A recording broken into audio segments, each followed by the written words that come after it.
తిరిగి BCN news కి స్వాగతం. ఒంగోలులో బంగారు బాల్యం కార్యక్రమం కింద బాలోత్సవాలు ఉత్సాహంగా కొనసాగుతున్నాయి. దీంట్లో భాగంగా చంద్రవాడలో నిర్వహించిన బంగారు బాల్యం బాలోత్సవాలు గ్రామ సభలో ఒంగోలు కలెక్టర్ తమీం అన్సారియా పాల్గొన్నారు. బాలల హక్కులు, వాటి పరిరక్షణకు ఉన్న చట్టాలు, ప్రభుత్వ పథకాలు, వాటిని పొందేందుకు అర్హతలు తదితర అంశాలపై విస్తృత స్థాయిలో అన్ని వర్గాలకు అవగాహన కల్పించాలని అన్నారు.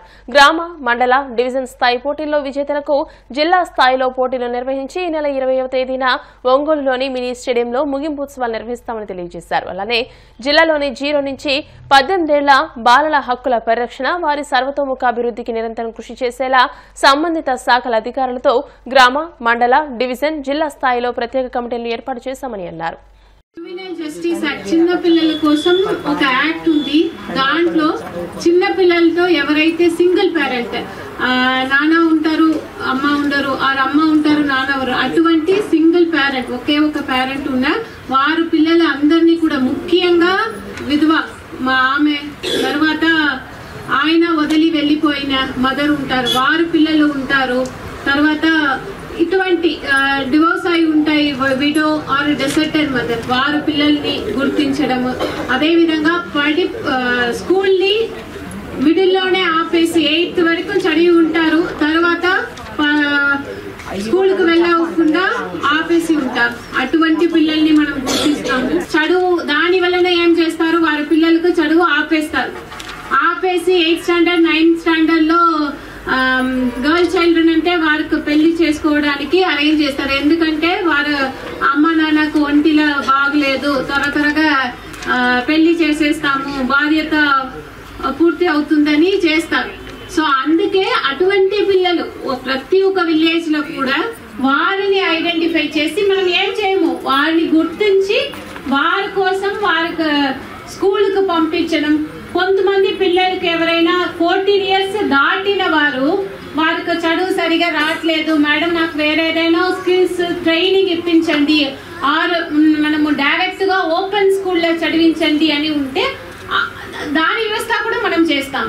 సో ఇక్కడ ఇదే విషయం ప్రతి ఒక్క విలేజ్ లో కూడా చెప్తున్నాము. ఇది ఏదో మనము స్కూల్ అయితే స్కూల్ వదిలి ఎందుకు ఇంటిలో ఉన్నారు, వారికి ఐడెంటిఫై చేసి వారికి హెల్ప్ చేస్తాము. సో దానికి మీరు విలేజ్ లో ఉన్నవారు కాబట్టి మీకు తెలుసు ఎవరెవరు ఇంటిలో అలా ఉంది. సో మీరు చెప్తే మనము లిస్ట్ చేసుకుంటాము. ప్రతి ఒక్క చిల్డ్రన్ కూడా వారికి మనం ఏమేం చేయవచ్చు, ఎలా సహాయం చేయవచ్చు అని ఇక్కడ ఇదే ఫస్ట్ మీటింగ్ మనము భోజనం పెడుతున్నాము. వారు 3 times మంచిగా ఆహారం తీసుకోవాలి. వారి ఇంటిలో చూస్తాము, ఒక్కవేళ వారి ఇంటిలో పేదరికం ఉంటే వారి అమ్మ నాన్నకు మనము గవర్నమెంట్ ద్వారా ఇస్తున్న స్కీమ్స్ ని ఇంకా వేరే ఏ దీంట్లో వారికి ఇంకా మనము బెనిఫిట్స్ ఇవ్వవచ్చు అని ప్రతి ఒక్కరు కూడా మనము ప్లాన్ చేస్తాం. దానికోసం ఈ ప్రోగ్రామ్ పెట్టి ఉన్నాము. అదేవిధంగా స్కూల్ గోయింగ్ పిల్లల్లో ఈ విలేజ్ నుంచి ఎంతమంది పిల్లలు ఉన్నారు, 6 నుంచి 14 years వరకు, వారు అందరూ కూడా స్కూల్లో ఉన్నారా బయట ఉన్నారా అది చూస్తాము. స్కూల్లో ఉంటే వారికి అన్ని విధాల సదుపాయాలు దొరుకుతుందా లేదా, అక్కడ వారికి ఏదైనా ఇబ్బందులు ఉన్నాయా, టీచర్స్ నుంచి ఏదైనా ప్రాబ్లమ్స్ ఉన్నాయా, అక్కడ వారికి వాష్రూమ్స్ సరిగా ఉందా, అన్ని ఫెసిలిటీస్ వారికి అక్కడ సరిగా దొరుకుతుందా లేదా దాని గురించి డిస్కస్ చేస్తాం. దేశ విదేశాల్లో ది వరల్డ్ టీచర్ ట్రస్ట్ జగద్గురు పీఠం ద్వారా గత కొన్నేళ్లుగా అందిస్తున్న ఆధ్యాత్మిక, సామాజిక సేవలు ఎంతో విలువైనవని సెంచూరియన్ విశ్వవిద్యాలయం ఛాన్సలర్ ప్రొఫెసర్ జిఎస్ఎన్ రాజు పేర్కొన్నారు. విశాఖ నగర పరిధిలోని తాటిచెట్లపాలెంలో జరిగిన జగద్గురు పీఠం 54వ వ్యవస్థాపక దినోత్సవ సభలో ఆయన ముఖ్య అతిథిగా పాల్గొని మాట్లాడారు. మాస్టర్ పార్వతీ కుమార్ దశాబ్దాల పాటు చేసిన కృషి విశిష్టమైందని, గతంతో ఆయన సేవలను గుర్తించి ఆంధ్ర విశ్వవిద్యాలయం గౌరవ డాక్టరేట్ ను ప్రదానం చేసిందని గుర్తు చేశారు. ట్రస్ట్ డైరెక్టర్ ఆఫ్ సర్వీస్ కి చింతలపాటి సత్యదేవ్ మాట్లాడుతూ ట్రస్ట్ ద్వారా అనేక మంది మహిళలకు పలు రంగాల్లో శిక్షణ ఇచ్చినట్టు తెలియజేశారు. ఈ సందర్భంగా శిక్షణ పొందిన మహిళలకు సర్టిఫికెట్లను అందజేశారు. ఈ కార్యక్రమంలో ధర్మారావు, రామేశ్వర్, ట్రస్ట్ సభ్యులు ఉషారాణి, కృష్ణవర్మ తదితరులు పాల్గొన్నారు.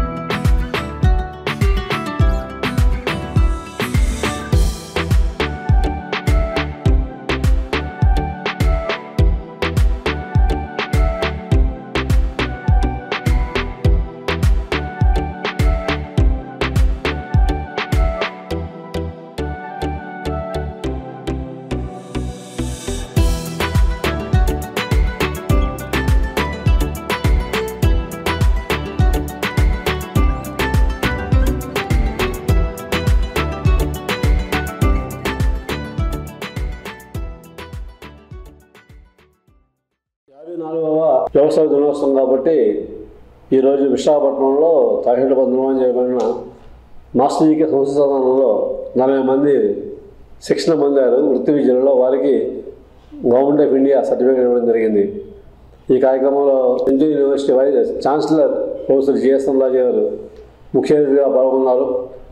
చౌదరిపేట యొక్క భౌగోళిక అధ్యక్షులు ఖమ్మంపాటి గురుప్రసాద్, డాక్టర్ బి ధర్మారావు గారు, జనశక్తి సంస్థాన యొక్క చైర్మన్ గారైన అచ్యుతరామరాజు గారు, డాక్టర్ జిఏవి రామేశ్వర్ అందరూ పాల్గొన్నారు. ఒక సందేశాన్ని ఇచ్చారు. ఇందులో ఒక సందేశంలో చాలా ఏంటంటే మాస్టర్ యొక్క సూత్రాలని చెప్పడం జరిగింది. స్వధర్మాన్ని ఆచరించండి, సమాజ సేవ చేయండి, పరిసరం జీవించండి, దైవారాధన చేయండి, మన జీవితంలో ఆధ్యాత్మికతను పెంపొందించుకోవాలి. ఇవన్నీ కూడా చెప్పడం జరిగింది. ఎంత ఉత్సాహంగా పాల్గొన్నారు. ఈరోజు వృత్తి విద్య 60 మంది మహిళలందరూ కూడా అందరూ కూడా మాస్టర్ యొక్క శుభాశీస్సులు అందజేస్తూ ప్రత్యేకించి చౌదరిపేట వ్యవసాయ దినోత్సవం కాబట్టి ఈ సభలో ఇందాక ఛాన్సలర్ ప్రొఫెసర్ జిఎస్ రాజు గారు మన మీద వాత్సల్యంతో నా సన్మానం చేశారు. నేను ఎక్స్పెక్ట్ చేయలేదు. ఎందుకంటే మాస్టర్ మార్గంలో సన్మానాల కన్నా సత్కారమాచరణ ఎక్కువ చేస్తుంటాం. సన్మానం కన్నా సత్కారమాచరణకి ఎక్కువ వినియోగిస్తుంటాం. ఆయన ప్రొఫెసర్ జిఎస్ రాజు గారు ప్రేమతో సన్మానం చేశారు. కానీ అది నాకు లోపల ఇష్టం లేకపోయినా ఆ సన్మానం నాకు కాదు, అది జవదరిపేట కాయల వివాహ బృందానికి, జవదరిపేట సలహా సంఘ బృందానికి, జవదరిపేట యొక్క ప్రాంతీయ గణపతులకి భౌగోళికంగా సేవ చేస్తున్న అందరికి కూడా సన్మానం చెందుతుందని చెప్పి హృదయపూర్వకంగా నేను సవినయంగా మనవి చేస్తున్నాను. ఈ సంస్థకి ఎంతోమంది జీవితాన్ని జనసేన పార్టీ అధినేత ఆంధ్రప్రదేశ్ రాష్ట్ర ఉప ముఖ్యమంత్రి పవన్ కళ్యాణ్ గన్నవరం అంతర్జాతీయ విమానాశ్రయానికి చేరుకున్నారు. మహారాష్ట్రలోని పూణే విమానాశ్రయం నుంచి ప్రత్యేక విమానంలో డిప్యూటీ సీఎం పవన్ కళ్యాణ్ గన్నవరం అంతర్జాతీయ విమానాశ్రయానికి చేరుకున్నారు. అనంతరం రోడ్డు మార్గాన మంగళగిరి బయలుదేరి వెళ్లారు. ఈ సందర్భంగా గన్నవరం విమానాశ్రయంలో అభిమానులు, కార్యకర్తలు, నాయకులు ఘన స్వాగతం పలికారు. గుంటూరు జిల్లా సత్తెనపల్లి ఎస్సీ హాస్టల్లో ఆత్మహత్యాయత్నం చేసిన 2 విద్యార్థినులను టీడీపీ నేత మాజీ మంత్రి కన్నా లక్ష్మీనారాయణ పరామర్శించారు. గుంటూరు జీజీహెచ్లో చికిత్స పొందుతున్న వారి ఆరోగ్య పరిస్థితి గురించి ఆరా తీశారు. హాస్టల్ వార్డెన్ రాణి వేధింపుల వల్లే ఆత్మహత్యకు యత్నించినట్టు విద్యార్థులు చెబుతున్నారని, భోజనం బాగోలేదని ఫిర్యాదు చేసినందుకే ఏదో ఒక వంకతో ఆమె ఇబ్బందులు పెడుతున్నారని వారు తన ఎదుట వాపోయారని అన్నారు. వార్డెన్ తీరుపై 2 రోజుల క్రితమే విద్యార్థుల తల్లిదండ్రులు పోలీసులకు ఫిర్యాదు చేశారని చెప్పారు. వార్డెన్పై కఠిన చర్యలు తీసుకునేలా అధికారులను ఆదేశిస్తానని, ప్రస్తుతం విద్యార్థుల ఆరోగ్యం నిలకడగానే ఉన్నట్లు తెలియజేశారు. సోషల్ వెల్ఫేర్ హాస్టల్లో నిన్న 2 పిల్లలు సూసైడ్ అటెంప్ట్ చేసుకున్నారు. ఒక అమ్మాయి పేరు అఖిల, ఇంకో అమ్మాయి పేరు సనీత. వీళ్ళిద్దరూ కూడా హాస్టల్లో ఫుడ్ సరిగ్గా పెట్టట్లేదు అనేటువంటిది క్వశ్చన్ చేసినందుకు వార్డెన్ హెరాస్మెంట్కి మరి వాళ్ళిద్దరూ కూడా సూసైడ్ అటెంప్ట్ చేసుకున్నారు. నేను ఇప్పుడు సాయంత్రం హాస్టల్ను కూడా విజిట్ చేయబోతున్నాను. మరి వార్డెన్ మీద యాక్షన్ తీసుకోమని డీడీ సోషల్ వెల్ఫేర్తో ఆల్రెడీ మాట్లాడటం జరిగింది. ఇక నుంచి అటువంటి తప్పులు జరగకుండా హాస్టల్లో మరి చూసే బాధ్యత డీడీ గారు తీసుకోవాలి. నేను కూడా అప్పుడప్పుడు సందర్శిస్తుంటాను హాస్టల్స్ని. మరి వాళ్ళిద్దరు కూడా క్షేమంగానే ఉన్నారు భగవంతుడి దయ వల్ల. మరి వాళ్ళు అటువంటి అటెంప్ట్ చేయకుండా ఇటువంటి సమస్యలు ఏదన్నా ఉన్న విద్యార్థులు కానీ నా దృష్టికి తీసుకొస్తే ఖచ్చితంగా నేను అధికారుల దృష్టికి తీసుకుని వెళ్ళి ఆ సమస్యల్ని పరిష్కారం చేస్తాను. కానీ ఇట్లా జీవితాలు పాడు చేసుకోవద్దని చెప్పేసి నేను వాళ్ళని కోరుతా ఉన్నాను. నంద్యాల జిల్లా పెదగడపూరు మండల కేంద్రంలో నిర్వహించిన పొట్టేల పోటీలు రసవత్తరంగా సాగాయి. నాటు పొట్టేల కేటగిరీలో మొదటి బహుమతి 20,000, అనంతపురం జిల్లా సునీల్, రెండో బహుమతి పెదగడపూరు విక్రమ్ 10,000 గెలుపొందారు. బ్లాక్ పొట్టేళ్ల కేటగిరీలో మొదటి వెంకటాపురం యశ్వంత్ 20,000, రెండో బహుమతి దొడ్డి బెలగల్ వాల్మీకి 15,000, మూడో బహుమతి అనంతపురం జిల్లా రామంజీ 10,000 అందుకున్నారు. ప్రతి ఏటా ఈ పోటీలు ఎంతో ఉత్కంఠగా సాగుతాయి. ఈ పోటీలకు వివిధ ప్రాంతాల నుంచి పొట్టేళ్లు పెదగడపూరు చేరుకుంటాయి. వార్తలు ముగించే ముందు ముఖ్యాంశాలు మరోసారి. బీజేపీ ఎమ్మెల్యే విష్ణుకుమార్ రాజు ప్రశ్నలకు సమాధానమిచ్చిన మంత్రి గుమ్మడి సంధ్యారాణి, గిరిజన విద్యార్థులకు చేసింది శూన్యమంటూ ఎద్దేవా.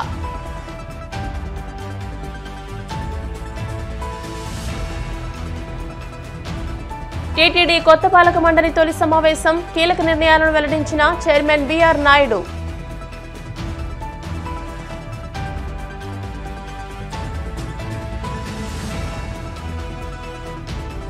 మహారాష్ట్రలో ముగిసిన డిప్యూటీ సీఎం పవన్ కళ్యాణ్ ప్రచార యాత్ర. ప్రత్యేక విమానంలో పూణే నుంచి గన్నవరం చేరుకున్న పవన్.